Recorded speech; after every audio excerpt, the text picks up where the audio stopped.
বগুড়ার দুপচাচিয়া ও কাহালু উপজেলার সীমান্ত জুড়ে বয়ে চলা নাগর নদীটি করতোয়ার একটি শাখা নদী হিসেবে উৎপন্ন হয়ে আত্রাই নদীর সঙ্গে মিশে পদ্মায় গিয়ে পড়েছে। একসময় পালতোলা নৌকা চলা এই নদী বর্ষাকালে প্রবাহিত হলেও শীত ও গ্রীষ্মকালে শুকনো থাকে। এই সুযোগে নদীর বুকে হানা দেয় দুপচাচিয়া ও কাহালু এলাকার চিহ্নিত বালুদস্যুরা। দীর্ঘ ১৫ বছর ধরে রাত দিন ২৪ ঘন্টা নদীর বিভিন্ন পয়েন্টে শত শত ড্রেজার মেশিন বসিয়ে অবৈধভাবে বালু তুলছে তারা। নদী কেন্দ্রিক কোটি কোটি টাকার অবৈধ বালু ব্যবসায়ী ২০ জনের এক শক্তিশালী সিন্ডিকেটও গড়ে উঠেছে। এদের বেপরোয়া কর্মকাণ্ডে নদী পারে আবাদের জমি ও ঘরবাড়ি ধসে পড়ার হুমকিতে রয়েছে। দূষিত হচ্ছে পরিবেশ, ধ্বংস হয়ে যাচ্ছে জীববৈচিত্র্য। বালু তোলা তস করে দিচ্ছে। আমার এলাকার বহু পাতার বহু লোক জমি জমা বেঁচে আজকে তারা অনেকে উঠাই গেছে। জমি বেচছে, আমি কুড়ি থাকবো, কি করবো ভাই? এরা বালুটা তুলে এরা আমার কবরস্থানের সাইড চুড়ে যে ভাঙ্গা চুড়ে নষ্ট হয়ে যাচ্ছে। আমাদের এটা তো থাকা খুব কঠিন। আমরা এখন কবরস্থানের যে পরিস্থিতি, এটা ডাবে চলে যাচ্ছে। আর এই অ্যাক্সিডেন্টের ড্রাইভারটা উনি আগেই ফোন দেওয়ার পরে এরা সাইড ক্লিয়ার করে চলে যায়।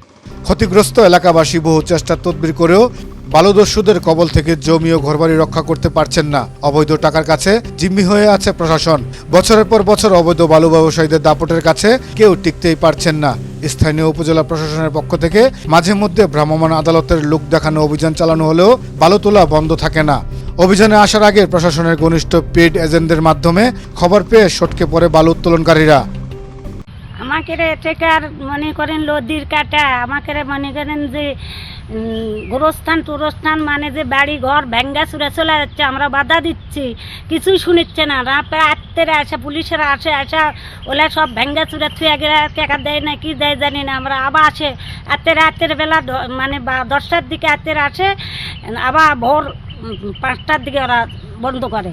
আমাদের এই যে নদীর উপরে যে আমাদের জমি আছে, আমাদের বাপদাদার কবরস্থান আছে, এগুলো সব ভেঙে যাচ্ছে।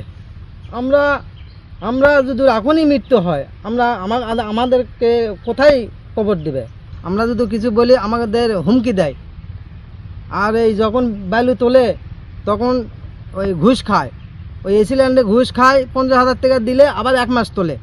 1 মাস তোলার পর আবার তোলার পর আবার মিসাই আসে আবার টাকা খায় চলে যায়। ক্যামেরার সামনে সরাসরি কথা বলতে রাজি না হলেও কাহালু উপজেলা নির্বাহী অফিসার মোসাম্মদ মেরিনা আফরোজ জানান, প্রশাসনের পক্ষ থেকে যা করার তা করা হয়েছে। প্রশাসনের বিতর্কিত ভূমিকার প্রসঙ্গে তিনি বলেন, এসব কথার কোনো ভিত্তি নেই।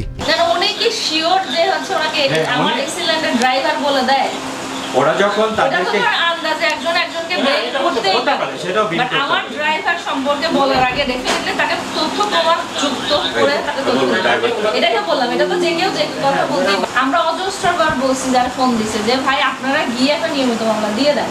আমি ধরেন তহসিলদারকে দিয়ে মামলা দিচ্ছি, আমরা আমাদের মতো করে দিচ্ছি। ওনারা তো এটা তো হচ্ছে কগনিজেবল অফেন্স।